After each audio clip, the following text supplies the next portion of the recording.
que vamos a hacer en español. Es un gran placer para nosotros compartir con ustedes y para la Academia Internacional Anticorrupción empezar esta serie de eventos que estamos haciendo para toda la comunidad hispanohablante. En IACA estamos muy conscientes de que contamos con una amplia base de ex alumnos de la región hispanohablante y excelentes profesionales que nos han estado demandando y pidiendo que podamos hacer más y más en este idioma. Es por esto que ahora tenemos un evento que realmente es muy interesante y muy válido, justo un día antes de el Día Internacional contra la Corrupción.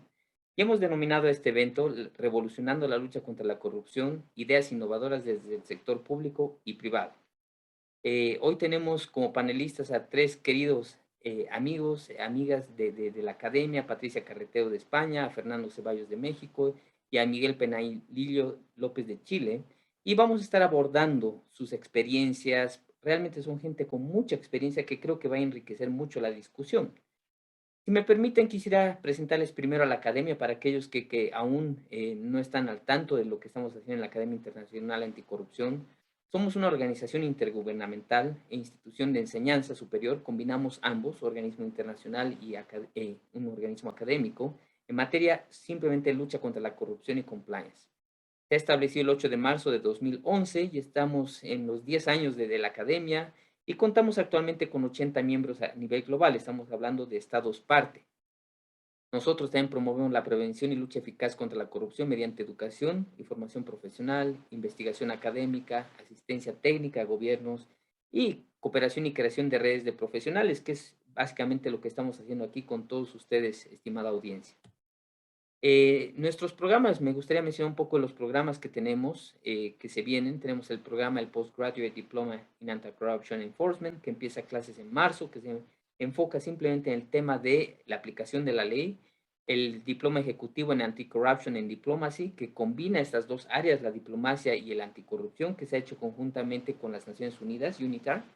Y bueno, lo que más nos interesa al mundo hispanohablante, el máster en estudios anticorrupción y compliance en español, ¿no? Que muy orgullosamente el IACA lo presenta como su primer programa académico de largo plazo en español, enteramente en español.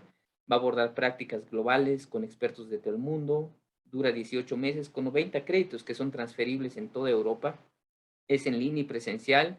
Tendrá metodologías innovadoras, o por ejemplo laboratorios, talleres, webinarios, etcétera, y también contribuirá a su organización con un trabajo final práctico, que es lo que queremos, que al final de cuentas todos los estudios conlleven la preparación de un trabajo que pueda ser útil para sus empresas o sus instituciones. Iniciamos clases en marzo de 2022. Bueno, ahora me encantaría presentar a nuestros queridos panelistas, gente realmente amigos de la academia y también excelentes profesionales. Me gustaría empezar con nuestra amiga Patricia Carretero. Ella es abogada y experta consultora internacional, es especialista en materia de integridad y cumplimiento corporativos. Patricia colabora con distintos tipos de organizaciones para una mejor consecución y calidad de sus objetivos, fortaleciendo su cultura de integridad. Patricia es autora de contenidos digitales y ponente invitada en cursos y foros en la materia. Patricia es licenciada de Derecho en la Universidad Complutense de Madrid, es máster de Asesoría Jurídica de Empresas por el Instituto de Empresa IE, es certificada por la SCCE de Estados Unidos como Compliance and Ethics Professional y como Compliance and Ethics Professional International. Y me da mucho gusto decirlo, Patricia es parte de nuestra red de alumnos de la maestría en Anti-Corruption, Compliance y Collective Action de IACA. Patricia tiene más de 18 años de experiencia en el mundo corporativo, ocupó distintos cargos de responsabilidad en empresas multinacionales e importantes empresas familiares. Su último puesto corporativo fue directora del Departamento Legal Corporativo, asumiendo además la función de cumplimiento, compliance en Coca-Cola y Varian Partners. Bienvenida, estimada Patricia. Ahora me gustaría presentar a nuestro amigo Fernando Ceballos. Él radica en México. Fernando es experto en investigaciones forenses, compliance, ISO 19600, ISO 37301, gestión de riesgos, ISO 31000 e ISO 37001, sistema de gestión antisoborno. Fernando es asesor de juntas directivas y coach en compliance para organizaciones privadas, pymes y públicas y para oficiales de compliance y auditores internos. También Fernando es profesor cofundador de los programas de graduación de Ética Compliance de la USP FIA de Brasil y del Tecnológico de Monterrey en México. Fernando es presidente y cofundador de la primera Asociación Mexicana de Compliance, AMPEC, y fue coordinador global del Grupo Internacional de Trabajo de Comunicaciones durante el desarrollo de la norma ISO 37001 y miembro del grupo técnico de la ISO 37301. Fernando es economista por la Escuela Superior Politécnica del Litoral de Ecuador, tiene un MBA de la Fundación Getúlio Vargas en Brasil y una certificación en inteligencia artificial de la Northwestern University en Estados Unidos. Bienvenido, estimado Fernando. Gracias, También Martín. tenemos con nosotros a un amigo querido, a Miguel Peñalillo. Miguel radica, y por eso puse ahí 3 países, está entre Chile, El Salvador y Guatemala. Miguel es un totamundos de la anticorrupción y es un experto y consultor internacional con más de 25 años de experiencia y trabajando en América Latina, colaborando entre otros con USAID, la OCDE, el PNUD, la OEA, GIS y Transparencia Internacional en México, El Salvador, Honduras, Guatemala, Colombia, Brasil, Perú, Chile, entre otros. Miguel lideró iniciativas de la sociedad civil del proyecto de integridad pública de USAID, promovió numerosas reformas, incluyendo 13 reformas legislativas en varios países latinoamericanos. En Chile, él fue coordinador técnico del grupo de expertos contra la corrupción de la Cancillería y representó a Chile ante el MESICIC, ante la Convención de la OCDE, e integró también la Convención chilena para negociar la Convención de las Naciones Unidas contra la Corrupción. Él es abogado, máster en gerencia y políticas públicas con diplomados en control de gestión y en Big Data. Actualmente es especialista en transparencia y anticorrupción de Tetra Tech Inc. ARD y profesor de ética profesional en El Salvador y director de ética y compliance en Clearwater Beyond Compliance. Bienvenido, querido Miguel. Bueno, vamos de lleno ya a lo que vamos a tratar hoy y primero quiero pedir a nuestra amable audiencia que por favor puedan hacer sus preguntas en la casilla que tienen ahí, es en el Q&A que se llama. Por favor, sus preguntas van a ser abordadas y aquellos que quieran hacer su pregunta en vivo también podríamos hacerlo. Eso lo vamos a coordinar y vamos a tener la sección de Q&A porque esta es realmente una charla entre amigos y ustedes también como audiencia y profesionales son nuestros amigos, así que les agradeceremos mucho que nos hagan saber sus preguntas. Vamos a abordar 3 preguntas hoy. Primero, ¿cómo ha evolucionado en su área de trabajo la lucha contra la corrupción? ¿Qué cambios trascendentales han visto en los últimos 10 años? Y hasta podemos decir 20 años porque nuestros colegas acá tienen vasta experiencia.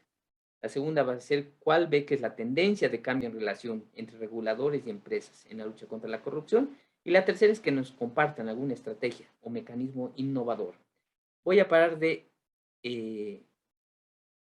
compartir la pantalla y ahora me gustaría invitar a nuestra colega Patricia a que nos pueda abordar la primera pregunta. Patricia, en tu experiencia, ¿cómo ha evolucionado en tu área de trabajo la lucha contra la corrupción? Vamos a ver que la lucha contra la corrupción ya es un elemento que lleva más o menos unos 30 años y por favor ustedes díganme si disienten desde que se ha empezado a abordar de manera global, ¿no? Con las convenciones.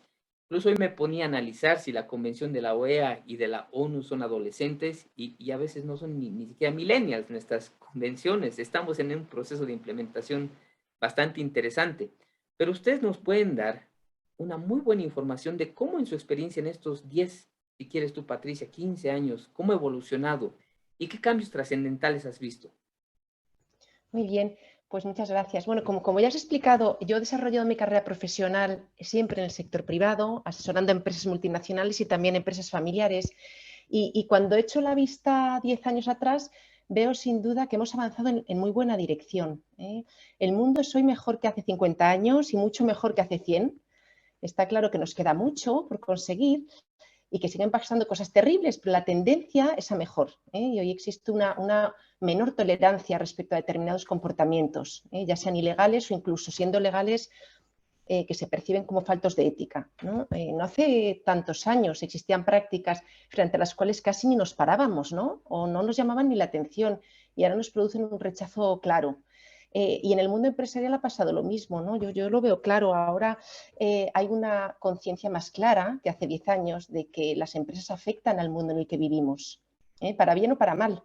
La sociedad ya no tolera determinados comportamientos, ya no es suficiente con cumplir las leyes y obtener los máximos beneficios, ¿verdad? Ahora se exige eso y más. Se exige que las empresas actúen de forma ética, se nos exige que casi que seamos agentes del cambio, ¿no? Que contribuyamos a una construcción de un mundo mejor. Y eso está ahí, de esto no se hablaba hace 20 años ni 30 años.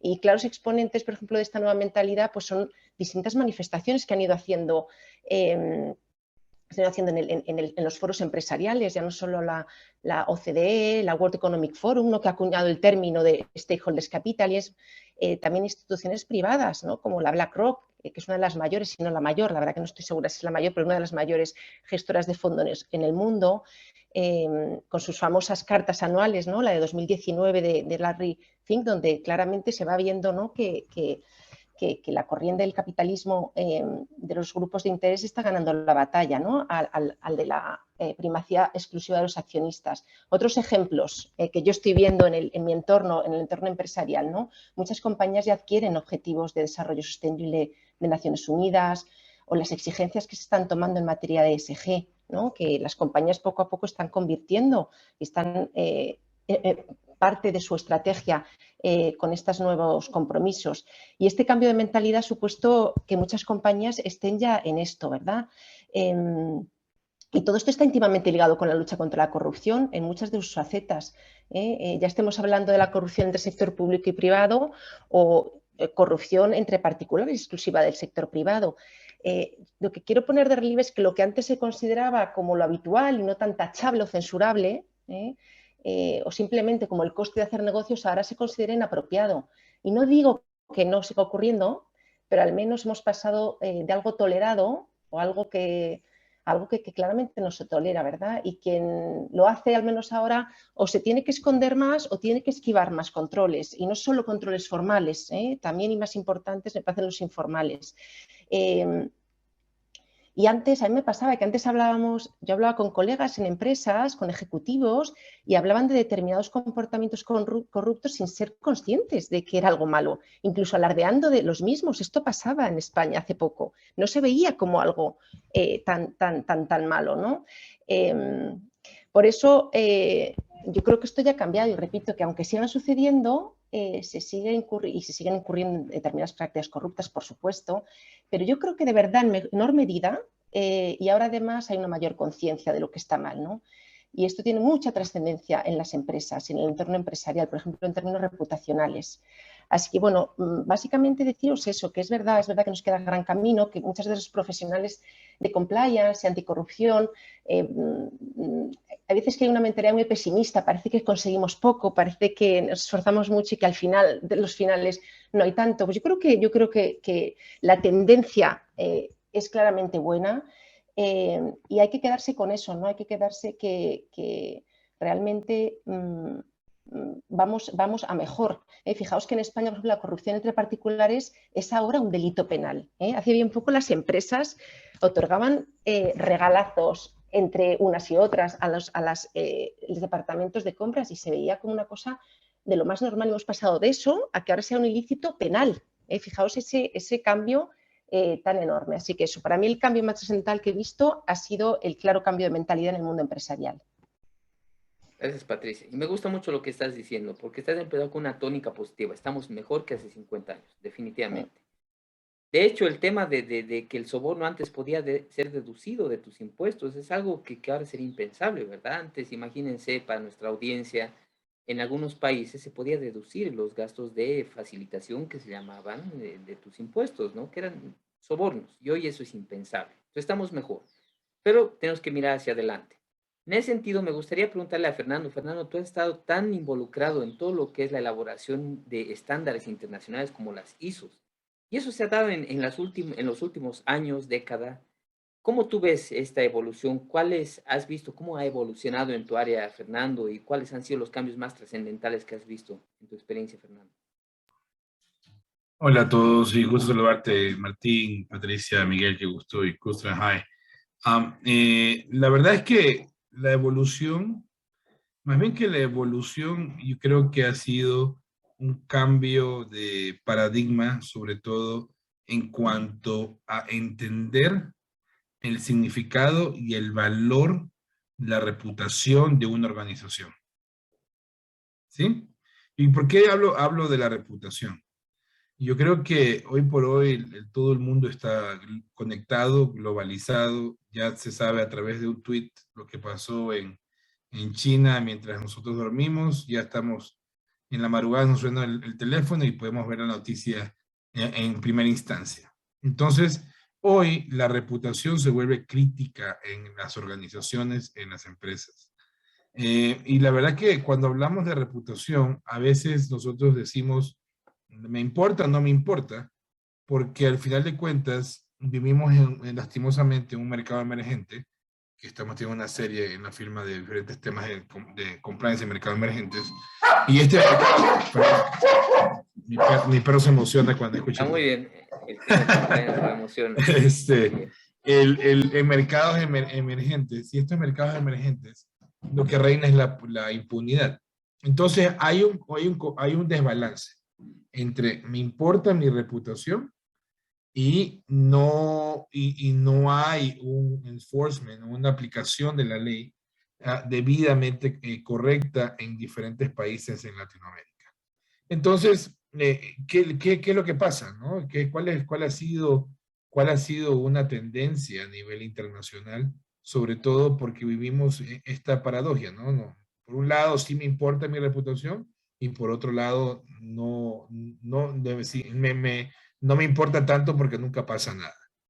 El mecanismo que estamos viendo y se está observando es cómo me diferencio, qué ventaja competitiva, cómo me autorregulo y cómo yo aplico todos estos temas hacia el interior de mi organización para que los empleados, los funcionarios públicos puedan y deban tener una visión muy importante sobre cómo se manejan las cosas al interior de la organización, cuáles son mis valores, cuáles son mi visión, cuál es mi visión, y sobre todo proteger los activos tangibles e intangibles de la organización.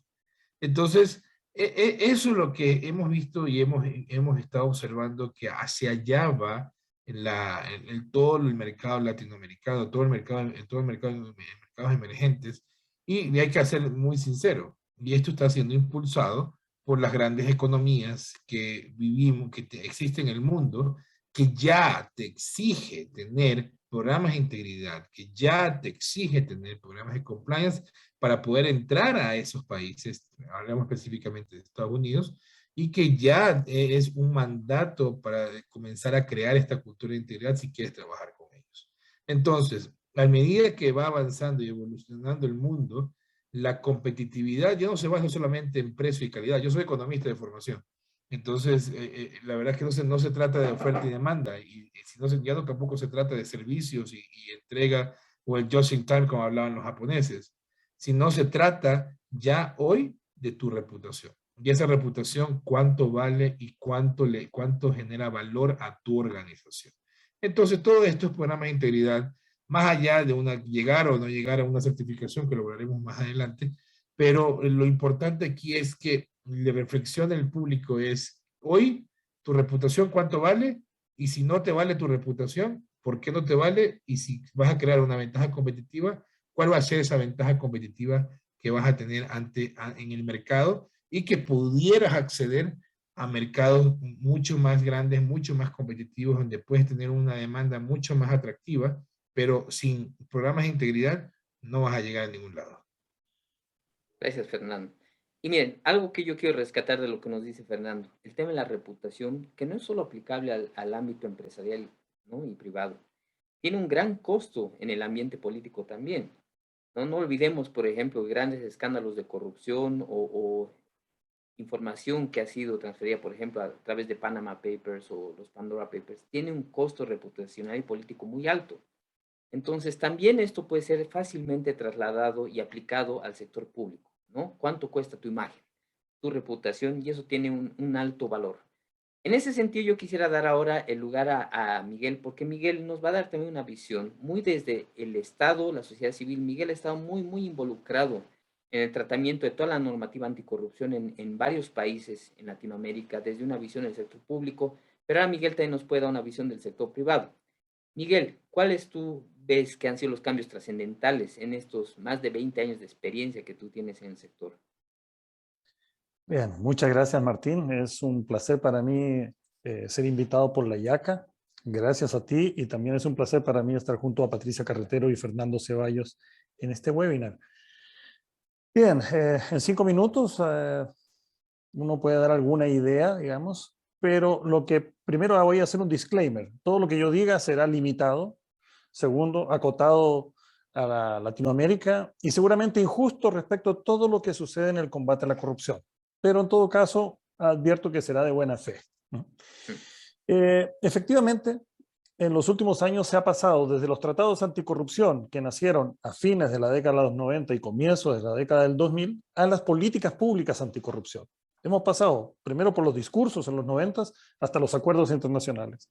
Y luego de los acuerdos, tal vez quiero rescatar la Convención Global contra la Corrupción de Naciones Unidas, que en el artículo 5º y 6º obliga a los estados a tener políticas anticorrupción y segundo, órganos encargados de coordinar esas políticas.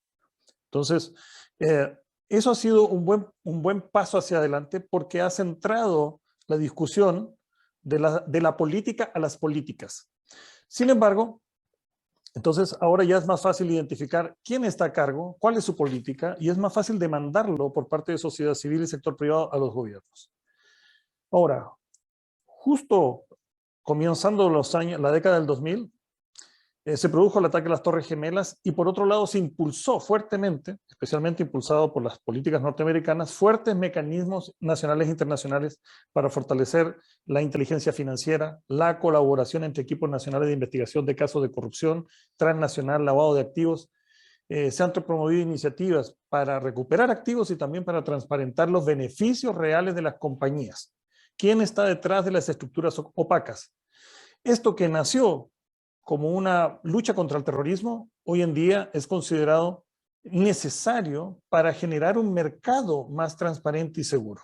¿Quién está detrás de las estructuras corporativas? ¿Ah? Y ahí hay países que han dado pasitos, como Argentina, Costa Rica, Perú, porque han legislado sobre la materia, pero les falta fortalecer sus procesos, digamos, de implementación. También se han dado pasos para la recuperación de activos. Ya sabemos, se han creado legislaciones sobre el lavado de activos que antes no existían. Y hoy se impulsan iniciativas conjuntas como la iniciativa STAR. Existen puntos de contacto sobre recuperación de activos en Interpol. Hay manuales y herramientas generadas por bancos multilaterales y organizaciones de sociedad civil como Transparency International, el Basel Institute. Y en América Latina sí ha habido casos de recuperación de activos exitosos, como en el caso de Argentina, en el caso de Perú, por ejemplo, en el caso Montesinos. También en Chile. Sin embargo, en América Latina solo Brasil y Chile parecen contar con una política de recuperación de activos. Lo otro que ha sucedido es que se ha ampliado la jurisdicción de algunas leyes nacionales en un mundo globalizado, y con esto me estoy refiriendo a la lista Engels y a la ley global Magnitsky, que está vigente desde 2012. Y que está enfocada a la responsabilidad de derechos humanos por parte de actores políticos o públicos. Esta última, les recuerdo, permite perseguir los bienes de personas acusadas de corrupción y violación a los derechos humanos en cualquier lugar del mundo y congelar sus activos en suelo norteamericano. Pero tal vez una de las cosas que me gustaría destacar de los últimos años ha sido el boomerang de la transparencia. Le llamo así porque en realidad ha habido una gran oleada de transparencia, especialmente basada en el derecho a acceso a la información pública, que desde el año 2000 en adelante ha venido avanzando en todo Iberoamérica. Esa oleada ha generado avances notables y ha impulsado también otras iniciativas como el gobierno abierto. Pero esto ha generado también una contrarreforma, motivada por la crisis agravada de confianza en las instituciones públicas y los partidos tradicionales, y que se ha intensificado en varios países con ocasión del COVID-19. Entonces, en los últimos años se ha visto además un círculo virtuoso entre los medios de comunicación, especialmente periodismo de investigación, la ciudadanía activa y fiscales anticorrupción, que han producido en Latinoamérica grandes investigaciones, escándalos, han remecido las estructuras del poder. Sin embargo, luego de notables avances en varios países, las élites afectadas también han sabido reaccionar. Y en muchos casos yo veo señales claras de neutralización o captura del sistema judicial. A mi juicio, eso ha pasado en Chile, en Brasil y en Guatemala. Por otra parte, a contar del 2020, ha habido un retroceso en la transparencia pública y en el control de las decisiones públicas.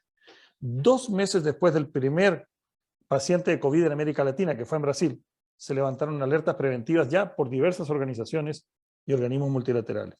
El BID, el Banco Mundial, Transparencia Internacional, recordaron a los gobiernos que tienen que tomar acciones preventivas para garantizar la integridad y la transparencia en el tratamiento de la crisis.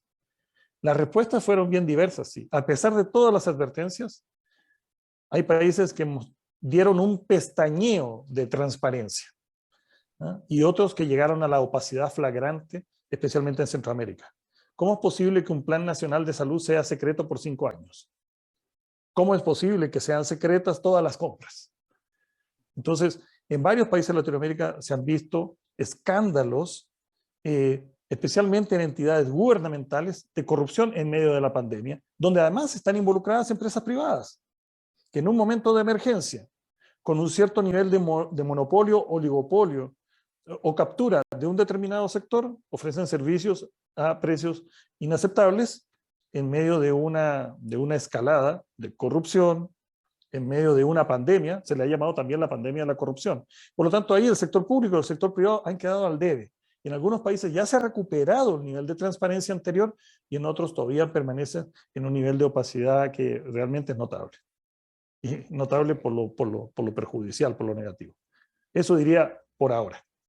Gracias, Miguel. No, y Miguel nos ha dado un pantallazo desde la asunción de las primeras convenciones en los 90s, nos ha hecho caminar a través de todo lo que ha sido las reformas normativas, el aluvión de reformas normativas que hemos tenido en el mundo hispanohablante, todo lo que es la responsabilidad de personas jurídicas, la recuperación de activos, la transparencia en cuanto al beneficiario final, que se está volviendo un tema más y más necesario, ¿no?, en todo el mundo.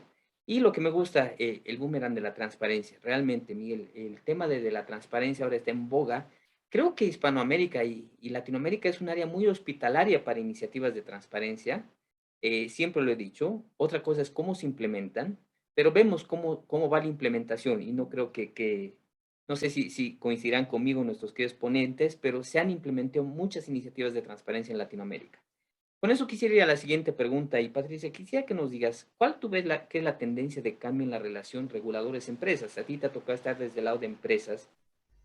Y vamos a ver que ha habido una evolución muy interesante, ¿no? Desde un principio hemos tenido esta relación de Estado-empresas como regulador y vamos a imponer la ley. Pero luego se ha empezado a hablar mucho de lo que es la colaboración entre empresas y Estado.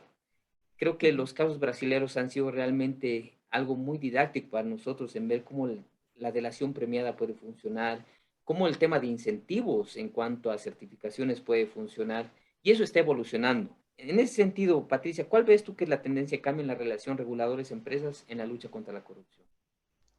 Muchas gracias. Bueno, yo creo que la tendencia es clara en seguir apostando por la lucha contra la corrupción en sus distintas manifestaciones.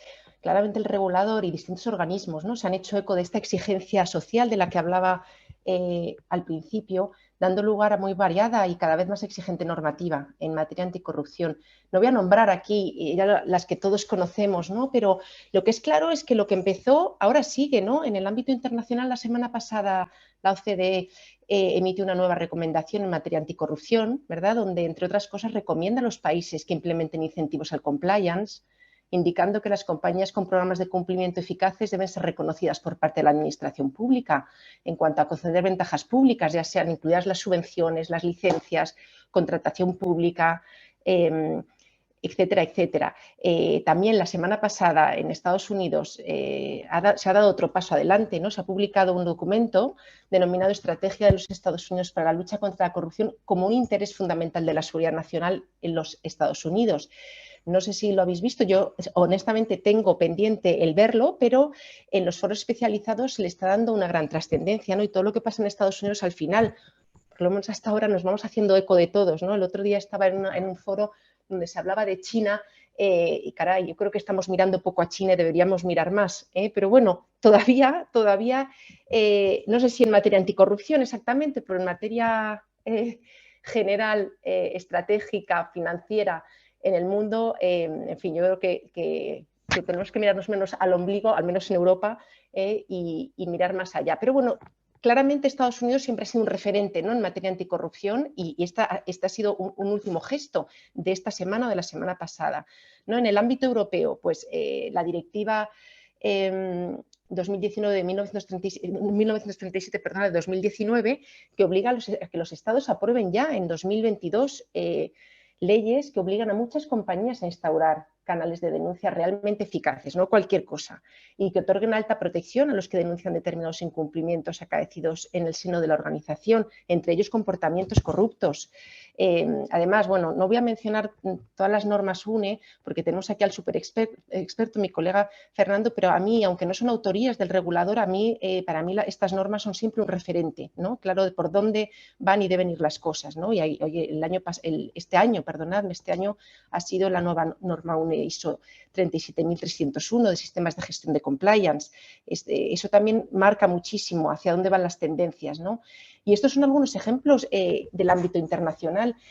Si miro al entorno nacional, que es al que me puedo referir yo, en España la gran revolución para el mundo empresarial empezó hace solo 10 años, con la Ley Orgánica de Reforma del Código Penal, que estableció por primera vez la responsabilidad penal de las personas jurídicas, ¿verdad?, por los delitos que se cometan en el seno de la organización. Entre otros, nos encontramos con varios delitos encuadrables dentro de la categoría corrupción, ¿no?, incluyendo también, como os decía antes, que eso fue bastante innovador, la corrupción entre particulares, algo que forma parte de nuestra cultura, y de una manera muy, muy potente.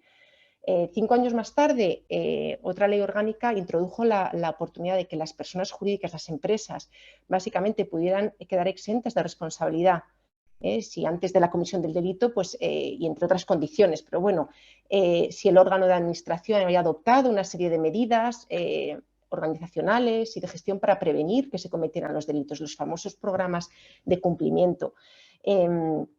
En 2017, la Ley de Contratos del Sector Público siguió imponiendo exigencias en este sentido a las empresas y hace referencia clara a la necesidad de que las personas jurídicas cuenten con un sistema de compliance. Y más importante aún, que cuenten con una verdadera cultura de cumplimiento implantada en la organización. Esto es muy importante. Esta ley prohíbe contratar con aquellas organizaciones que sean condenadas en firme por comisión de delito o también sean sancionadas con carácter firme por infracción grave. Pero también se establece una vez más el levantamiento de la prohibición cuando la empresa, además por supuesto de pagar la multa, pero adopte medidas técnicas, organizativas y de personal apropiadas para evitar la comisión de futuras infracciones. Y por señalar una última, yo no sé si estáis muy al tanto de los fondos europeos, ¿no?, pero aquí es la gran revolución con la crisis profunda que ha supuesto el COVID. Y la última norma que impone medidas de compliance ha sido una norma que se ha aprobado el 29 de septiembre, donde impone medidas de compliance a las entidades que integran el sector público y a cualesquiera otros agentes implicados en la ejecución del plan de recuperación, transformación y resiliencia, que es como lo llaman aquí, como por ejemplo los perceptores de los fondos, ¿no? Y esta medida está encaminada a garantizar que se cuente con un plan de cumplimiento que garantice que se han adoptado las medidas necesarias para prevenir y detectar determinados ilícitos, entre ellos el fraude, la corrupción y los conflictos de interés. Lo que quiero decir es que claro que el regulador sigue apostando porque las empresas se comporten de una determinada manera y si bien no impone una obligación clara, yo siempre pongo lo de obligación o sea, son requerimientos que en principio buscan la voluntariedad de las compañías, pero que hoy en día es impensable no contar con estas medidas dentro de las compañías si quieres, ¿no?, como ya comentaba Fernando, jugar en otra liga, ¿no?, y jugar en la liga de las compañías que quieren crecer, de las compañías que de verdad quieren permanecer, ¿no? O sea, claramente el tema del compliance, yo siempre lo digo así, es una herramienta para el crecimiento sostenible de las compañías y es una ventaja competitiva clara, ¿no?, como ya se ha dicho. Así que claramente esto empezó y no va a parar, y está claro que no va a parar. Tiene tendencia a crecer. Gracias, Patricia. Como decía Patricia, ¿no? Todas estas recomendaciones e incentivos y obligaciones tienen siempre un origen normativo, pero estamos viendo una tendencia de cambio también a que sea, como dice, entre comillas, tal vez sugerencias, pero si es que uno quiere entrar a un nuevo mercado, si es que uno quiere contratar con el Estado, ahora cada vez hay más y más incentivos de estas características. Fernando, ¿tú cómo lo ves? ¿Cuáles son las tendencias de cambio entre reguladores y empresas? A ver, cuando nosotros hablamos de intercambio entre reguladores y empresas, hablamos de una interacción que debe ser más allá del papel. Te explico. Y les explico a todos los que nos están viendo. Esto de más allá del papel es un tema que ha venido por años, ¿no? Ha venido por años. Yo tuve la bendición de vivir en Brasil muchos años antes de venir a México. Yo soy ecuatoriano de nacimiento. Y antes de venir en otros países más que he vivido, Brasil es un caso de éxito formidable en materia de compliance. Tengo grandes amigos ahí, a los cuales fuimos pioneros. Tuve la bendición de poder ser parte del miembro de la elaboración de la ley anticorrupción brasileña y ver cómo evolucionó el compliance en Brasil simplemente por yo siempre le digo, una revolución, fue una revolución social, ¿no? A raíz del mundial que ganó Brasil para llevar a cabo en el 2014, ¿no? Y ahí fueron varios escándalos sociales sobre precios y toda la historia que ya conocemos. Pero, ¿qué nos llevó a eso? Nos llevó a tomar una conciencia como gobierno y como corporación, como organización, una conciencia que nos permite a nosotros decir qué es lo que estamos haciendo, cómo lo estamos haciendo y quién autoriza o certifica o dice que están haciendo lo correcto. ¿Ok? Acuérdense esos tres escenarios, ¿no? ¿Por qué lo hacemos? ¿Cómo lo hacemos? ¿Y quién es el tercero que me valida que lo estoy haciendo correcto? Entonces, y esto también nuevamente parte de una evolución normativa.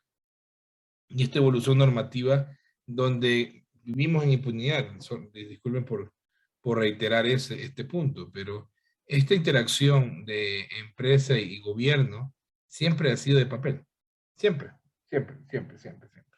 Y continúa siendo de papel. Hay muchas licitaciones públicas donde te exigen ciertos códigos, ciertas políticas, ciertas certificaciones, y es simplemente para la foto. Te doy un ejemplo muy claro. Hace un par de meses, una organización que se dedica a temas de certificar sistemas de gestión, ellos tenían 50 en su portafolio, 25 ya habían vencido y 25 recién habían iniciado su proceso, habían otorgado certificación. Y ese que 25 habían perdido había sido hace un año, y ¿por qué no se renovó? Es porque simplemente era para la foto, para participar en una licitación. ¿Ok? ¿Qué es lo que te estoy diciendo aquí? Que la interacción entre gobierno y empresa aún sigue siendo un tema de check the box y no un tema de implementar y desarrollar una cultura de integridad. Sencillo así. Esto lo vemos aquí en México, lo vemos en Centroamérica, lo vemos en Sudamérica, lo vemos en España. En España, aunque hay muchos más casos en materia penal, que escuchamos y entendemos que han sido íconos alrededor del mundo, pero al fin de cuentas, si no tuviéramos vamos a decirlo así, una fortaleza en la región como Estados Unidos y a nivel mundial Estados Unidos, lo que representa, el compliance no existiera en mercados emergentes. El compliance no existiera, la lucha contra la corrupción no existiera en Latinoamérica. Entonces, a lo que voy es, esta necesidad de demostrar e implementar programas de integridad no solamente parte de una nueva regulación, sino parte de la necesidad de crecer e ir a explorar nuevos horizontes. Gobierno, empresa, hay que quitarnos las vendas de los ojos y simplemente hacer el check the box. Cuando el empresario entiende el valor de su marca y que no solamente le importe no solamente le importe que le defrauden, ¿okay?, que le roben, sino también que le importe que no cometa actos de corrupción y no soborne a funcionarios públicos, ahí vamos a hablar una historia diferente. ¿Estamos evolucionando? Yo creo que sí. hace casi 9 años que yo llegué aquí a México, donde tengo la bendición de tener mi esposa ecuatoriana, una hija brasileña y 2 mexicanas. Nosotros amamos a estos 3 países y vivimos muchos años en Estados Unidos también. Y el punto principal aquí es cómo te identificas con cada una de estas organizaciones. Y la evolución que ha venido teniendo, en este caso Brasil versus México, lo voy a comparar los 2 países más grandes de Latinoamérica, es simplemente el compromiso de un colegiado, un órgano de gobierno para poder aplicar la ley. Eso es todo. Eso es todo. Eso ha sido el éxito, ¿no? Aquí esperamos todavía en México aplicar la ley y tener casos ante la fiscal, que sé que vienen algunos temas interesantes para el próximo año, pero necesitamos tener estos casos, estos ejemplos claros que nos permitan nosotros decir, oye, mira, ya no es solamente check the box, es decir, el por qué lo implemento, el cómo lo implemento y quién me dice que lo estoy haciendo correcto, es lo más importante para poder crear esta relación entre gobierno y empresa y simplemente dejar esos papeles en la percha, sino comenzar a crear esta cultura de integridad. Al final de cuentas, Martín, y creo que Miguel y Patricia coinciden, es que esto se trata de un ecosistema donde todos hablemos el mismo lenguaje. Y ese mismo lenguaje no solamente se basa en precio, en calidad, en tiempo de entrega o algún otro diferenciador del producto, sino en tu integridad. Gracias, Fernando. Me gusta mucho algo que dice Fernando, que me gustaría resaltarlo, que es el tema de dejar de tener el compliance en papel, ¿no? Y lo propio se ve también en el sector público, seamos honestos. Ha habido ciertas críticas también a la implementación de las convenciones, que son ticking the boxes. Viene la comisión evaluadora de otros países, ve si tiene la normativa, ve si tiene los procesos en su lugar, pero ahora hay un repensar de la lucha contra la corrupción que dice que tenemos que ir más allá, no simplemente ver el papel, las normas, que podemos hacer las leyes perfectas, ¿no? La cosa es cómo las implementamos a nivel nacional. Lo propio pasa en el tema corporativo. Miguel, ¿tú cuáles ves que son las tendencias de cambio en la relación reguladora-empresas? Y también si quieres añadir, Miguel, en tu experiencia, no solo empresas, sino también sociedad civil o otras iniciativas de transparencia que pueda haber o contra la corrupción. Gracias, Martín. Bueno, primeramente coincido con Patricia en que estamos mejor que antes. Y ha habido un avance persistente de la normativa que obliga o que incentiva a las empresas a asumir el compliance como una herramienta valiosa para proteger sus activos y aumentar su valor reputacional. Un marco que ha servido bastante en este continente ha sido la Convención de la OCDE de combate al soborno transnacional. Y en 1997 muchos países adhirieron a la iniciativa de la OCDE. Pero luego hay países de América Latina que han abrazado más fuertemente los estándares y prácticas de la OCDE, ingresando a este club tan exclusivo. Primero fue México, evidentemente, y luego Chile, que avanzaron de esta manera en su gobernabilidad, en su institucionalidad, generando ciertas bases para un progreso en la materia, incluyendo el establecimiento de leyes sobre responsabilidad de las personas jurídicas, responsabilidad penal de las personas jurídicas y alentando el uso del compliance. En 2010, como dijo Patricia, España legisla sobre la responsabilidad, recién en el 2010. Y en los 2 años siguientes han ingresado a la OCDE, justamente dictando normativas sobre la materia, Colombia en el 2020 y Costa Rica en el 2021. Brasil, además, es un socio clave de la OCDE. Sin ser parte de él, ha desarrollado un alineamiento en sus políticas a lo largo de los últimos 15 años. Ahora, en ese marco, en Latinoamérica se está produciendo un efecto expansivo de las leyes penales que involucran a las empresas, especialmente las leyes de responsabilidad penal, y la labor de los reguladores, ya que los sistemas de incentivos incluyen las cadenas de valor de las empresas que operan en distintos países.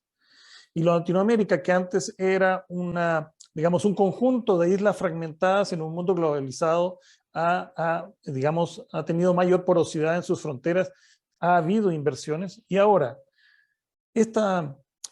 las empresas europeas y norteamericanas que operan en la América Latina no son las únicas que están generando este efecto expansivo, también las multilatinas, especialmente colombianas, peruanas, chilenas. De esta manera, por cotizar en la Bolsa de Nueva York, en la Bolsa de Valores de Nueva York, o por la propia regulación de sus países, estas empresas están exportando el compliance. Ahora, en el contexto latinoamericano, digámoslo, necesitan ser invitadas a hacerlo. Porque hay una debilidad de muchos reguladores, además, y sistemas de justicia en América Latina que reducen el efecto de estas normas nacionales y transnacionales. Y este es un desafío distinto al desafío que tiene España, donde esto ha crecido de una manera muy fuerte, de la mano, digamos, también de un proceso de avance en Europa. El desafío en Latinoamérica es construir un enfoque anticorrupción y el desarrollo del compliance como parte no un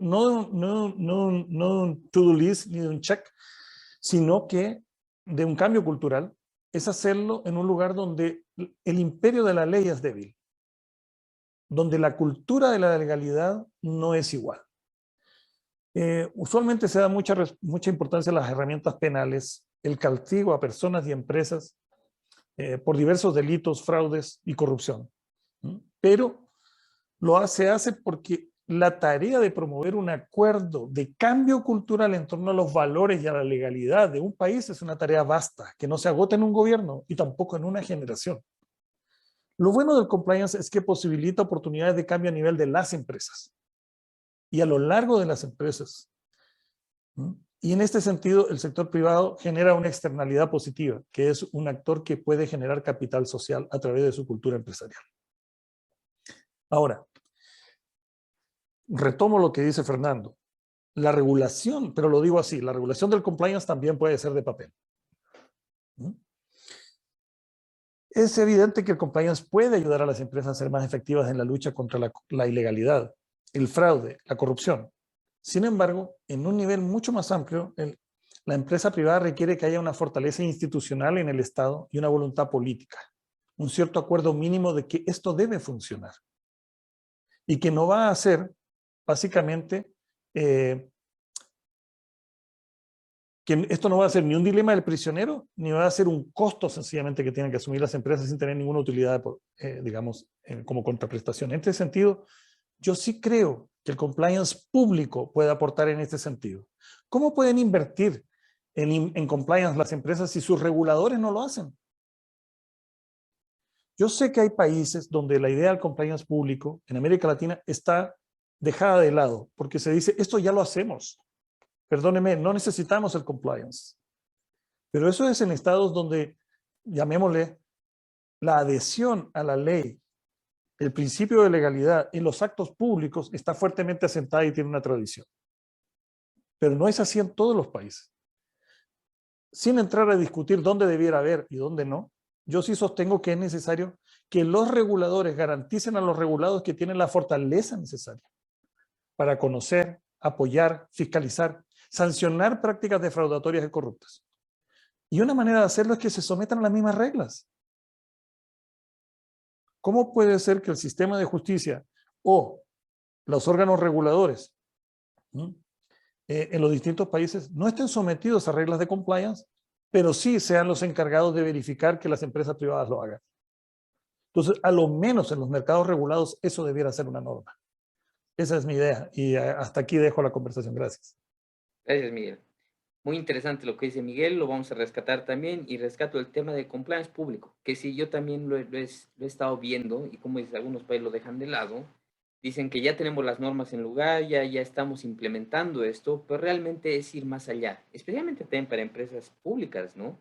Que son las que, en muchos países, las que administran el mayor ingreso y salida de capitales. En este sentido, quiero ya abordar la última pregunta y quiero invitar a la audiencia que hagan sus preguntas. Hasta ahora no hemos recibido ninguna pregunta. Sería muy bueno interactuar con ustedes. Si tienen preguntas, por favor, este es un espacio abierto de debate. Si quieren comentarnos alguna experiencia, por favor, estamos abiertos. Ahora yo quisiera preguntarles a nuestros ponentes si nos pueden compartir alguna estrategia o mecanismo innovador en la lucha contra la corrupción de su área profesional. Y con mecanismo innovador no solo quiero referirme a las nuevas tecnologías. Uno generalmente piensa en la automatización, los mecanismos de transparencia digital, etc. Un mecanismo innovador puede ser también participación de la sociedad civil. Un mecanismo innovador puede ser acción colectiva.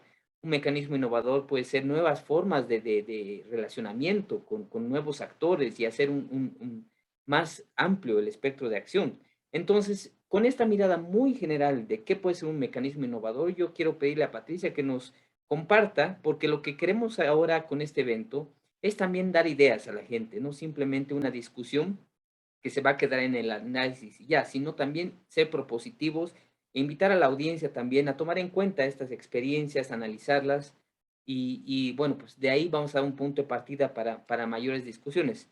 Patricia, compártenos por favor alguna estrategia o mecanismo que tú veas o hayas experimentado. Bueno, a ver, yo hablando dentro de lo que es mi área de especialización, pero nosotros, os quería comentar, nosotros a principios de este año lanzamos un estudio en el que queríamos analizar cómo se veía el compliance por parte de los directivos, de los profesionales de compañías que operaban en España, cuáles eran sus principales retos y las dificultades a la hora de entenderlo y de ponerlo en práctica. Y al final tuvimos importantes conclusiones, de esas que todos nos imaginamos o tal, pero bueno, que es muy importante, ¿no? Tenerlas sobre el papel, basadas en una serie de encuestas, de entrevistas personales, etcétera. Pero básicamente las tres conclusiones más importantes de estudio es, uno, que hay una percepción de que el compliance bien diseñado e implementado es un generador de valor y que contribuye al crecimiento a largo plazo de la compañía, pero que, sin embargo, algo está fallando en las compañías, al menos aquí en España, yo creo que en muchas partes del mundo, ¿no? Porque existen enfoques y obstáculos que dificultan que las compañías de verdad consigan diseñar e implementar compliance eficaz, que sea creíble para los distintos grupos de interés y, por tanto, que de verdad sea valorado por la organización en su conjunto, ¿no? Siendo la conclusión más relevante, y ya ha salido durante toda la ponencia, es que la creación y el mantenimiento de una verdadera cultura de integridad y cumplimiento sigue siendo la asignatura pendiente en la mayor parte de las organizaciones. Una cultura corporativa que de verdad promueva una conducta ética y un compromiso de cumplimiento de la ley por parte de todos los que forman parte de una organización es la clave, ¿no? De la eficacia de los modelos de cumplimiento, también y muy especialmente en materia anticorrupción. Por eso yo destacaría todas aquellas estrategias y mecanismos que se enfocan en la mejora de los elementos informales de un programa de integridad y cumplimiento. Quiero decir, aquellas estrategias que persiguen la creación y mantenimiento de una verdadera cultura de integridad, donde de verdad los empleados vean propósito, vean coherencia y de la que se sientan parte, ¿no? Todo aquello que nos ayude, ¿no? A lo que hemos estado comentando antes, ¿no? A pasar de un cumplimiento estético a un compromiso auténtico dentro de las organizaciones, y eso claramente es la asignatura pendiente. En España se ha avanzado mucho en elementos formales, las compañías tienen sus políticas escritas, las compañías han instaurado, no todas, pero muchas, canales de denuncia, sistemas internos sancionadores, etcétera, pero incluso las más maduras en temas de compliance, que se podrían considerar las maduras, siguen con esta preocupación de cómo creo y cómo mantengo una cultura de integridad y cumplimiento, que, por cierto, ya está siendo exigida por los reguladores en España. Ya aparecen estas exigencias en cuanto a cultura ética. Bueno, pues yo no puedo hablar de una estrategia sola, ¿no? Porque además las dinámicas de las organizaciones y sus culturas corporativas son muy complejas, pero sí os puedo dar algunos tips que pueden ayudar y en los que nosotros estamos enfocando, ¿no? Nuestra estrategia de asesoramiento. Yo básicamente lo dividía en dos bloques, ¿no? Una, creemos que es muy importante apostar por un balance adecuado entre un compliance normativo y un compliance basado en valores. Es clave crear o al menos no reducir la motivación intrínseca de cumplir y actuar de forma ética en las organizaciones. Por ello, los regímenes de sanciones, incluso los incentivos, deben ser moderados y equilibrados y estar siempre complementados con un propósito y un conjunto de valores éticos fundamentales y explícitos en las organizaciones.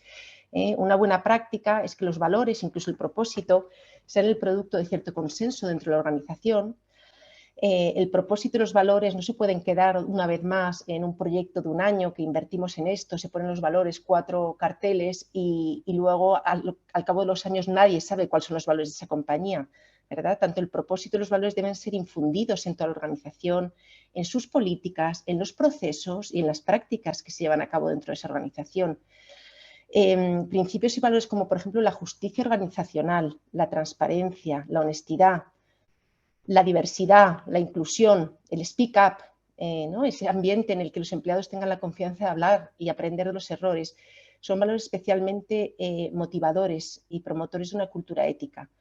Y además de una cultura sana y productiva, porque hay que quitarse la idea de que por ser ético no se gana dinero.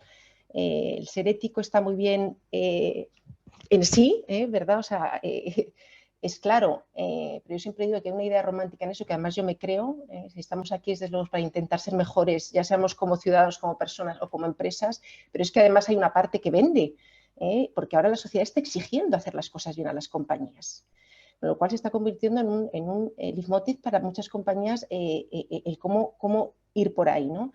Y como decía, es importante mantener los valores prosociales en la mente de los empleados a la hora de tomar decisiones.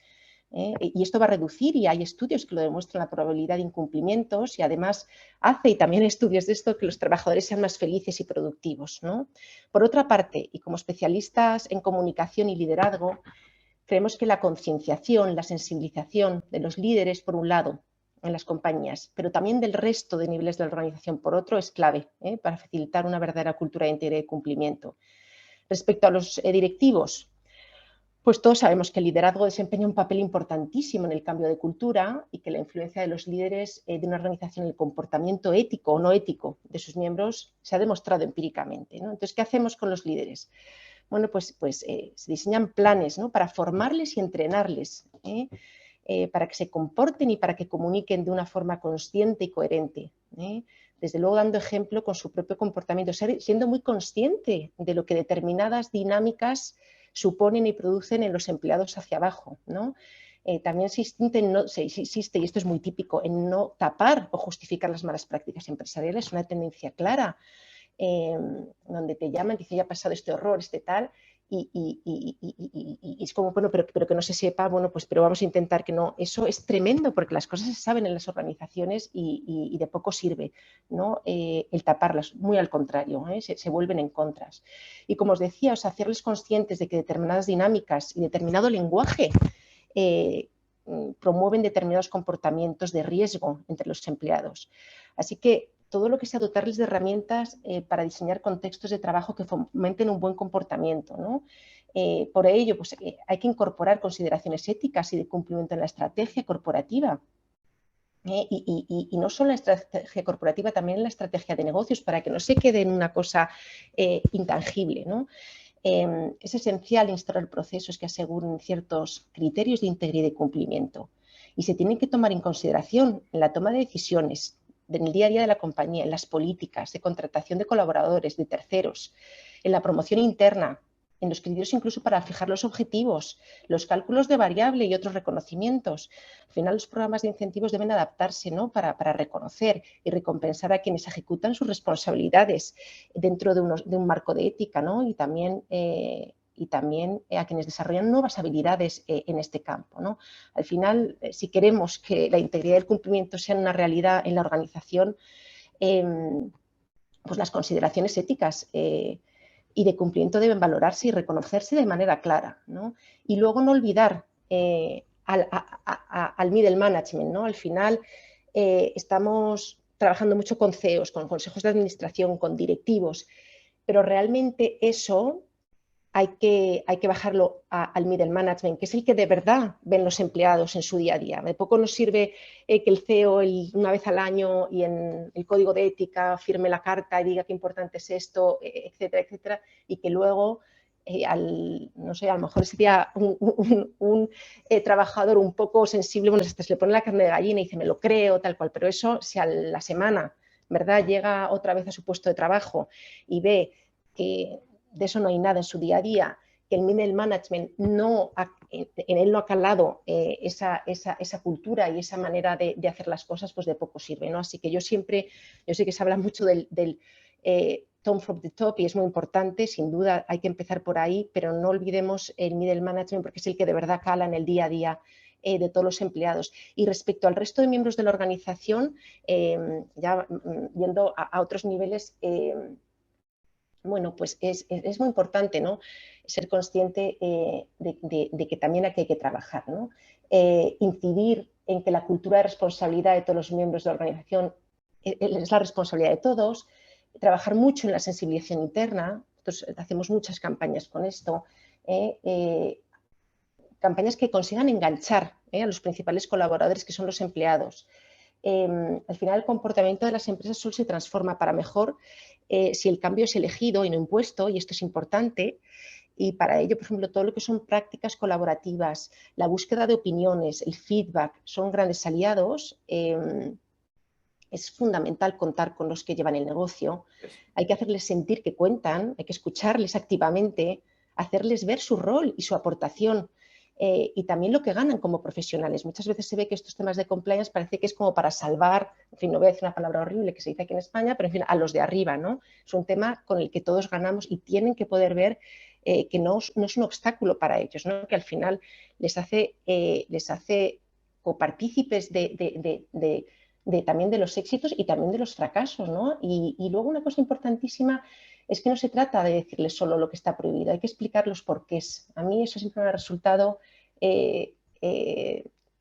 un éxito. Hay que explicar las consecuencias, hacerles partícipes, ¿no? de estos éxitos y fracasos y por qué, porque esto no es bueno para la compañía, porque esto no es bueno para ti, ¿no? Hay ya multitud de técnicas y de expertise en este campo, ¿no? para poder conseguir ese compromiso compartido. Al final, para crear confianza y conseguir ese apoyo, es fundamental una comunicación regular, coherente, repetida a todos los niveles de la organización.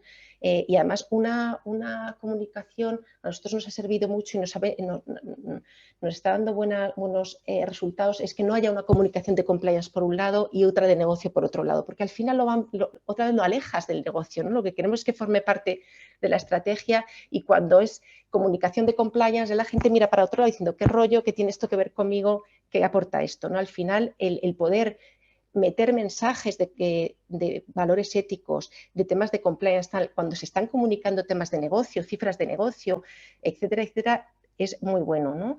Y luego hay que trabajar también en la comunicación, por supuesto en la escrita y en la verbal, pero también en la comunicación no verbal o indirecta, ¿no? Porque todo comunica en las organizaciones y hay que tratar de acompasar todas estas para resultar creíble y conseguir el resultado deseado. Y ya hay ya os decía, hay muchas técnicas y metodologías para conseguir esta efectividad. No me puedo entretener por falta de tiempo, pero por ejemplo hacer uso de los recursos que nos ofrecen las ciencias del comportamiento, ¿no? Que esto, curiosamente, en el sector público se ha trabajado más que en el sector privado, ¿no? Pero resulta de gran ayuda. Al final se trata de entender cómo actuamos los seres humanos y qué nos mueve a hacerlo, y utilizar determinados mensajes en determinados momentos para incentivar determinado tipo de comportamiento. Así que, bueno, yo he intentado hacer un resumen de por dónde estamos yendo y lo que de verdad creemos que necesitan los profesionales dentro de las compañías, ¿no? Y muchas veces empieza por entender qué es esto del compliance y qué beneficios aporta, que no solo es un tema de evitar responsabilidades, hay muchísimos otros beneficios que aporta, y eso muchas veces pues, a la gente de negocios pues le importa mucho. Así que, bueno, esa es mi aportación a esta parte. Gracias, Patricia. Ahora quiero invitar a Fernando. Fernando, ¿nos quieres compartir tal vez una imagen para resumir y para darnos tu visión de una estrategia o de mecanismos? Sí, si me das la opción de compartir, A ver, ahí lo hago. déjame ver. Pero mientras tanto, mira, estamos hablando aquí de revolucionar la lucha contra la corrupción y dar ideas innovadoras, y tanto para un sector público y sector privado. Y las ideas innovadoras, me fui a Google rapidísimo, dice innovación, que es la aplicación de nuevas ideas, conceptos, productos, servicios y prácticas, con la intención de ser útiles para el incremento de la productividad y la competitividad. Entonces, viendo, no puedo compartir todavía, Martín, pero si no, no hay problema. Lo estamos viendo Pero ahora. ¿Perdón? Lo estoy viendo ahora. Dame un segundo. Ok. Te aviso. Entonces, el punto de partida aquí es, si es que queremos innovar. A veces las organizaciones no quieren innovar y quieren seguir haciendo lo mismo. Entonces, el primer punto de partida es esta reflexión de si es que quiero innovar y por qué quiero innovar y hacia dónde quiero innovar. Entonces, cuando hay esa voluntad de poder innovar, esa voluntad nos va a llevar a la implementación de mecanismos e ideas que nos van a llevar al siguiente nivel como organización. Y no se trata de tecnología, y no se trata, como bien lo destacaste, Martín, no se trata de algo de blockchain o inteligencia artificial y nada de eso. Simplemente se trata de temas que sean muy claros y muy sencillos para la organización y que sirva para el interior y que tenga un impacto hacia el exterior de la organización. ¿Ok? Entonces, para ello, nosotros tenemos una escalera, ¿no? Donde podemos nosotros medir el grado de interés y madurez de cada una de las organizaciones. Perdón, Que tiene ¿puedes 5 compartir ejes. ahora? No puedo. Pues sí. No dice que no puedo, pero no importa. Aquí lo explico. Tienes 5 ejes. 1, tu primer eje es el nivel de sin compliance. No tengo ganas de hacer nada, no tengo ganas de innovar, no tengo que nada de absolutamente nada de nada, pero tienes que estar consciente que vas a seguir expuesto a fraudes, vas a seguir expuesto a penalidades, vas a seguir expuesto a multas regulatorias o hasta inclusive sanciones penales. Ese es tu primer nivel, ¿ok? Ahora, para el segundo nivel, tú dices, oye, mira, me interesaría tener algo que va a ir en función a la lucha contra la corrupción. Corrupción como un todo. Commercial bribery y toda la parte de theft, toda la parte de fraud y todo el árbol del fraude que tiene que ver, ¿no? Que no es clase universitaria. Pero el punto aquí es, sí quiero yo tener algún esquema de control interno. Entonces, desde no tener nada y que estoy expuesto, a tener algo que me permita minimizar mis pérdidas de fraudes. No obstante, sigo estando expuesto a multas y penalidades por materias de regulatorias, en este caso de corrupción, de privacidad de datos, de temas de competencia económica, temas laborales, etcétera, etcétera, etcétera, etcétera. Entonces, pero ya vas creciendo. Ahora, ¿cuál es el siguiente nivel de innovación? El que comúnmente tiene muchas organizaciones, un compliance de papel. ¿Qué quiere decir esto? Hay una creación de un código de conducta, un código de ética y 1, 2, 3 políticas alrededor. Y punto, las pongo en la gaveta. Entonces, esta gaveta está ahí y de una u otra manera la voy sacando mis cartas cuando alguien me lo requiera. Si ven, el punto de innovación o de evolución va desde el 0 a no tener nada, a tener una estructura, un marco de control interno, hasta tener una estructura de un compliance de papel. Ahora, luego, ¿qué sigue? ¿No?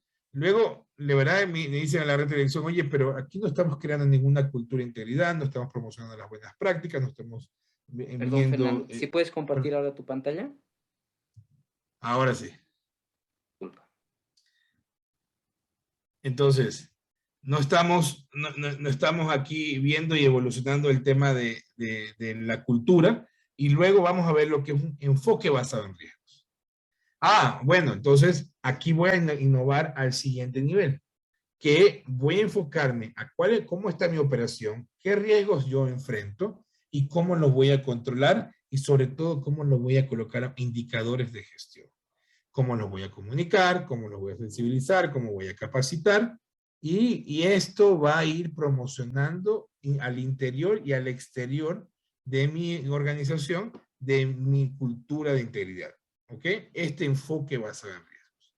Entonces, de no tener nada, a tener una estructura de control interno, a tener un soporte documental, lo que llamamos compliance de papel, o evolucionar e innovar hacia un enfoque basado en riesgos, es lo que se busca en una organización. Y al final, ¿cuál es la cereza del pastel? Pues así le llamamos nosotros en la firma. Esta cereza del pastel se llama lo que es un sistema de gestión, ¿no? ¿Qué es la diferencia y lo que se complementa con todo lo anterior en la lucha contra la corrupción, ideas innovadoras? Es que un sistema de gestión te va a permitir buscar la mejora continua. ¿Que un programa de compliance lo hace? Sí, pero no lo hace de manera sistemática. Y tampoco está obligado a tener una auditoría por parte de una tercera parte. Entonces, aquí es donde verdaderamente, dónde quieres innovar y hacia dónde quieres innovar. Al final de todo esto es cómo proteges tu organización, la reputación de tu organización. Ese va a ser tu objetivo principal para buscar esta innovación en las ideas claras y concretas en la lucha contra la corrupción. Nuevamente, reitero, de no tener nada a llegar a la cereza del pastel, se requiere un harto trabajo y compromiso en la alta dirección. Y este harto trabajo y compromiso en la alta dirección requiere diferentes fases, diferentes métodos, diferentes capacitaciones, diferentes sensibilizaciones, diferentes trabajos, documentos, controles, KPIs, etcétera, etcétera, etcétera, etcétera, etcétera, incluyendo todo lo que es la práctica incluyendo la práctica de establecer un canal de denuncia y tener mecanismos de investigaciones internas. Entonces, lo que quiero que se lleven hoy de parte de este servidor suyo, complementando las grandes participaciones de Patricia y Miguel, es que la innovación está atada directamente y proporcionalmente al apetito del riesgo y al apetito del compromiso de la alta dirección. Estos temas que se van a ir fijando nivel por nivel, capa por capa. ¿Y por qué lo ponemos así, esta etapa? Es porque no todas las organizaciones tienen esa misma conciencia, ese nivel de madurez para poder llegar hacia la cereza del pastel o inclusive llegar a un enfoque basado en riesgo. Entonces, hay que ir evolucionando, hay que ir pensando y tener estas ideas innovadoras que me van a permitir tener esa competitividad en el mundo de los negocios. Gracias, Fernando. Realmente muy interesante. Patricia nos hablaba de mecanismos informales y Fernando ahora nos habla de cómo podemos llegar a crear tal vez un cambio sistémico, ¿no? Un cambio sistémico basado en lo que tú dices, ¿no? El apetito del riesgo, hasta dónde estamos dispuestos a llegar. Miguel, cuéntanos tú desde tu experiencia, y ya lo hemos visto, aquí cuando estamos hablando de estrategias innovadoras no estamos hablando de temas digitales, tecnológicos, etc. ¿Tú qué nos traes, Miguel, basado en tu experiencia? ¿Qué podemos nosotros traer para la región? Bueno, esto es algo muy, a veces muy subjetivo. El concepto de innovación es bastante relativo, ya que depende del estado de desarrollo de las iniciativas en cada contexto. En el nivel corporativo, coincido plenamente con lo que ha dicho Patricia y también Fernando. Yo pondría el acento en 3 puntos que en realidad tocan lo que han dicho ellos. Primero, la importancia del tono de la cúpula, del tone from the top, pero también es from the top, ¿eh? Y el tone of the middle. Es decir, efectivamente necesitamos que las personas, las jefaturas, las gerencias con las cuales todos los empleados de una empresa están en contacto permanente, ¿eh? Sean quienes lideran al interior de la organización un compliance efectivo. ¿Eh? La asunción de los valores, la asunción de las normas, el cumplimiento efectivo. En segundo lugar, creo que hay un tema que está siempre pendiente en materia de compliance y en donde hay que innovar sobre la manera en que se logra la apropiación del riesgo dentro de la empresa. Que cada persona que sepa que es dueña de su trabajo, de su actividad, pero también de los riesgos de su actividad y que es esa persona quien debe gestionarlo. Y no confundir, como ocurre tantas veces, la gestión del riesgo con la función de compliance, como si fuesen otros los que me van a solucionar los problemas. ¿No? Entonces, para mí la apropiación del riesgo es esencial. Y en tercer lugar, innovar escuchando a la organización. Es decir, la información no solo tiene que ir de arriba hacia abajo, sino también tiene que ir de vuelta. Tiene que haber una retroalimentación permanente donde la cúpula escucha a la organización. Esa organización realmente está alineando acerca de los valores, realmente está prestando el apoyo a quienes realizan el trabajo diario para gestionar el riesgo. Creo que ese diálogo va hacia otro nivel, hacia otro tipo de empresa. Y tal vez hay que esperar un tiempo para escucharlo, pero creo que es importante que la cúpula escuche al resto de la organización. En materia de combate a la corrupción, me voy inmediatamente a qué es lo que se hace de sociedad civil, y yo ahí cambio completamente, subo a un nivel más nacional, más regional, y quiero destacar el valor del periodismo de investigación. Esto que hace unos 20 años solo era de unos locos que se dedicaban al periodismo, que nadie los aceptaba en un medio tradicional. El periodismo de investigación y el periodismo electrónico sigue siendo innovador porque evoluciona y se adapta a los recursos y contextos. Ese periodismo procesa información y genera conocimiento. Incluso el periodismo de datos está avanzando notablemente. ¿Cuál es la más reciente muestra? Los Panama Papers y los Pandora Papers. ¿No? Por un lado, los periodistas de investigación y sus modos de trabajar, su modus operandi muestra una capacidad de ser receptores confiables de información sensible, consistente normalmente en millones de datos entregados por fuentes anónimas. La segunda característica valiosa que le veo es la capacidad de superar las barreras que los fiscales y jueces nacionales no pueden sortear oportunamente. ¿No? Cruzan las fronteras fácilmente. En tercer lugar, muestran una capacidad de cooperación notable. ¿Cómo logras que 3.000 periodistas trabajen durante 1 año o 2 años bajo absoluto secreto para luego destapar estas bombas noticiosas? Voy a poner el caso de Chile. Los Pandora Papers dieron lugar a una iniciativa de juicio político al actual presidente de la República, que no prosperó, pero empujó la discusión acerca de las reformas necesarias en esta materia. Y ese es un camino. Otro mecanismo o estrategia exitosa es el uso de datos. El uso de datos y el uso de datos abiertos. Creo que es innovador. Cada uno de nosotros en este momento está generando en promedio 1.7 mega de datos cada segundo. Nosotros, como personas, cada uno. Y cada día se generan 2.5 quintillones de datos en el mundo. Los datos son el nuevo petróleo. Cada vez son más y no paran de crecer. Estos datos deben y pueden ser utilizados por la sociedad civil para aumentar su capacidad de obtener evidencia, descubrir patrones, descubrir soluciones a problemas públicos. El uso de datos abiertos ha permitido, por ejemplo, montar un observatorio de datos sobre compras públicas a la sociedad civil por parte de universidades, como eso en Chile, o convertir, como sucede, lo hace Acción Ciudadana en El Salvador, convertir meras fotocopias de los partidos políticos en datos abiertos sobre el financiamiento de todos los partidos políticos en El Salvador. Entonces, si las empresas mineras en Australia pueden mejorar su eficiencia mediante el uso de Big Data en la exploración y explotación de minerales, o el retail, como hace Amazon, puede saber qué deseamos comprar en nuestro próximo clic, entonces, ¿por qué universidades y organizaciones no usan los datos disponibles? Incluso haciendo uso del derecho a acceso a la información pública para acceder a ellos, para proponer soluciones concretas a muchos problemas públicos. Los datos también están siendo utilizados por las entidades públicas. La Contraloría General de Colombia está dando los primeros pasos para gestionar datos sobre riesgos de corrupción y anticipar advertencias a las entidades públicas antes de que se materialicen los riesgos. Está dando los primeros pasos. Lo mismo hace más tiempo la CGU en Brasil, ¿eh? La Contraloría General de la Unión. La Contraloría General de la República de Costa Rica también está cruzando datos para detectar patrones en materia de compras públicas.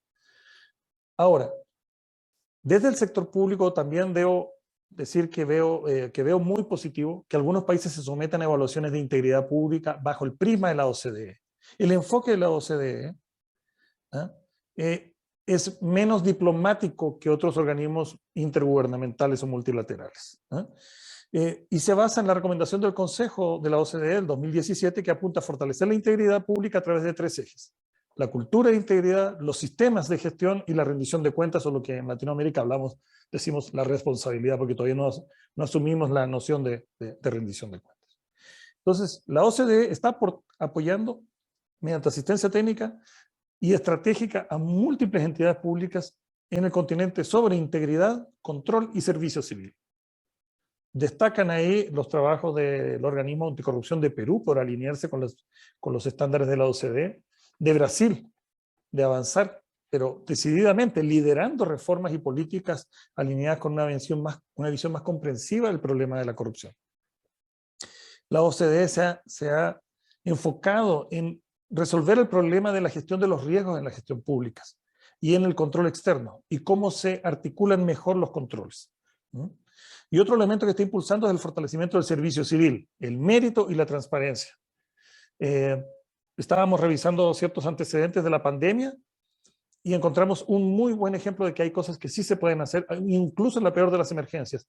En Chile, para asumir la demanda de salud, se contrató a 9.000 técnicos y profesionales del área de salud por concurso público y en tiempo récord.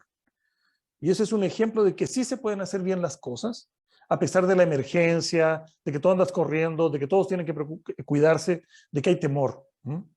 O Brasil está generando un ejército de unidades de ética en Brasil para apoyar justamente la cultura y lo voy a decir también de cumplimiento dentro del Estado. En definitiva, Veo esos avances, pero también veo que en Latinoamérica, y no solo en Latinoamérica, y aquí ya miro un poco más desde lejos, los pueblos se han decepcionado de sus gobiernos.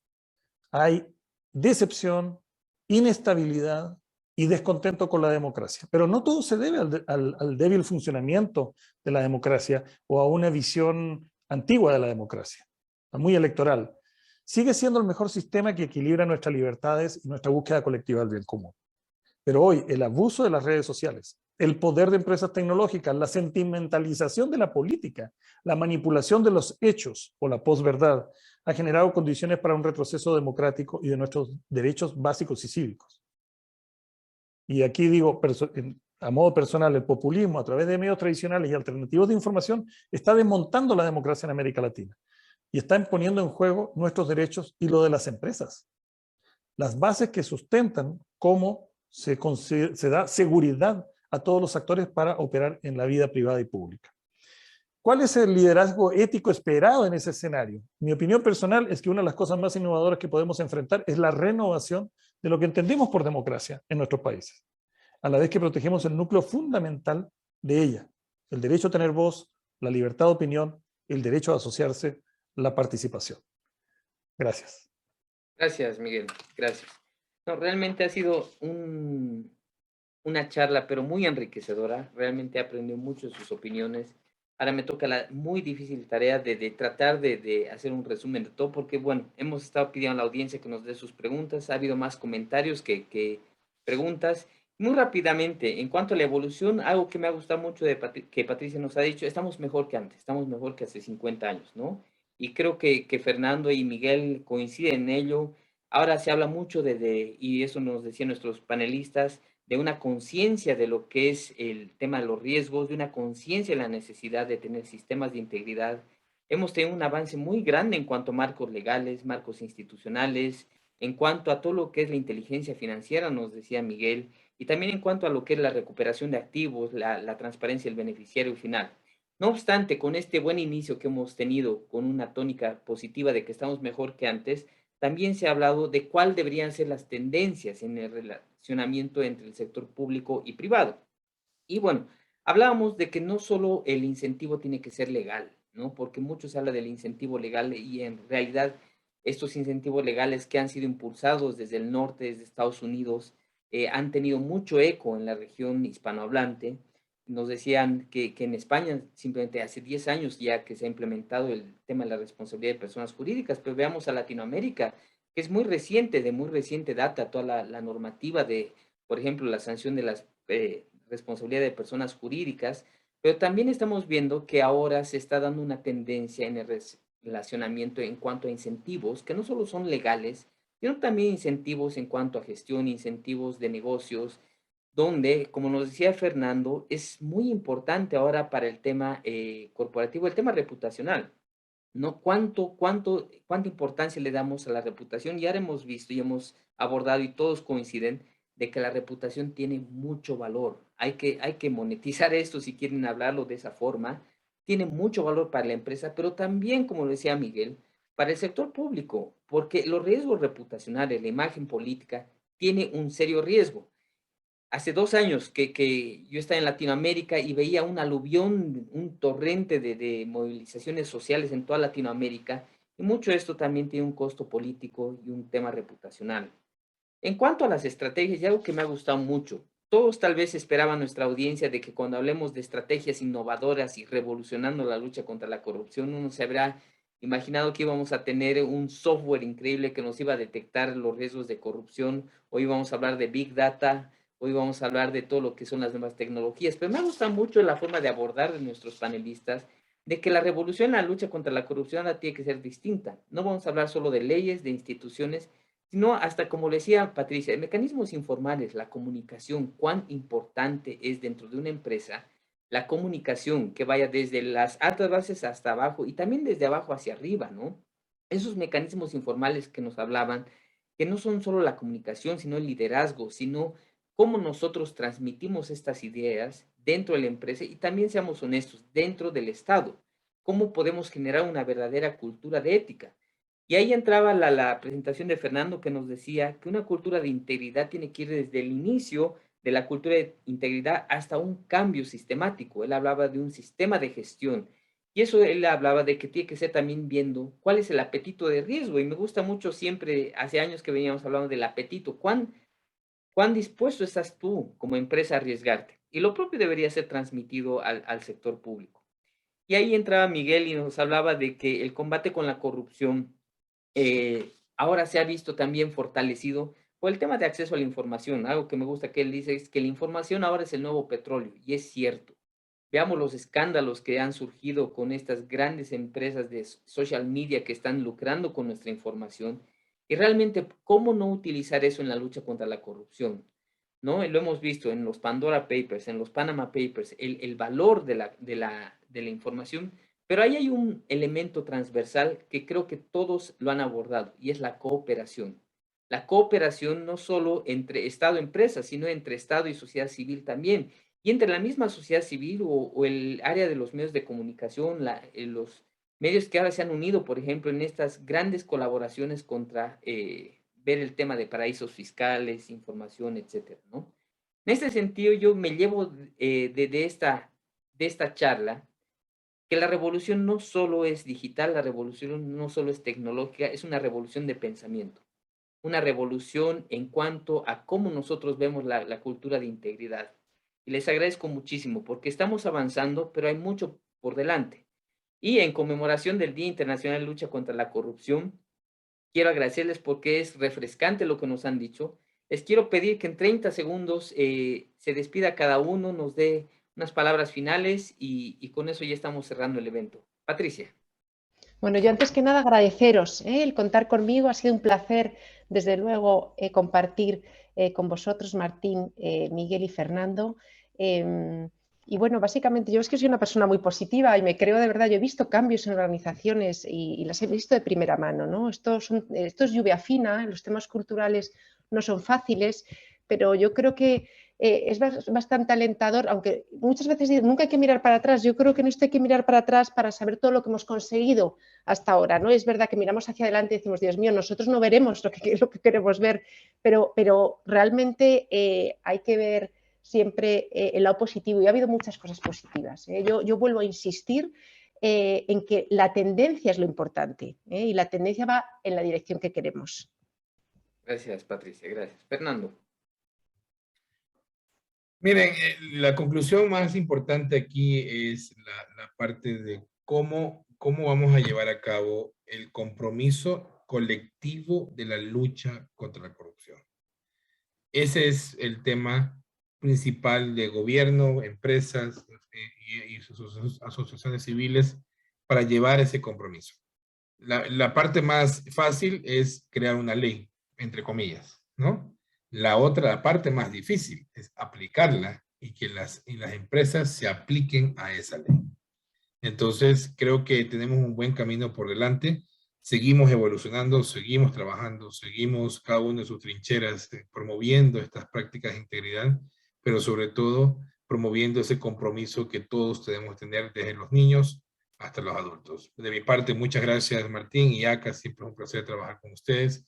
Patricia, te mando un fuerte abrazo hasta España, feliz Navidad.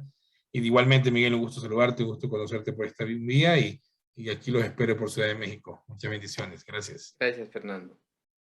Miguel. Bien. Bueno, me despido advirtiendo que acaba de ser publicada nuevas designaciones por la ley Magnitsky, incorporando a personeros públicos de Kosovo y El Salvador con sanciones respecto de sus bienes por actos de corrupción. Esto indica que la lucha contra la corrupción es un fenómeno muy dinámico, va todos los días evolucionando y también hay mutaciones. Creo que la IACA es una entidad que permite también tener una mirada global. Me encantaría participar en alguna otra iniciativa donde ya haya desde otras regiones también ciertos análisis. Me parece además muy satisfactorio haber compartido con Patricia, con Fernando y contigo, Martín. Realmente ha sido muy enriquecedor ponernos al día sobre temas de compliance. que es una pasión que tengo, pero bien específica y bien definida, pues una pasión. La verdad es que el desafío es el cambio cultural. Esperemos que no sean las organizaciones, no sean las leyes las que cambian a las personas, sino que sean las personas las que cambian las leyes y las organizaciones. Muchas gracias.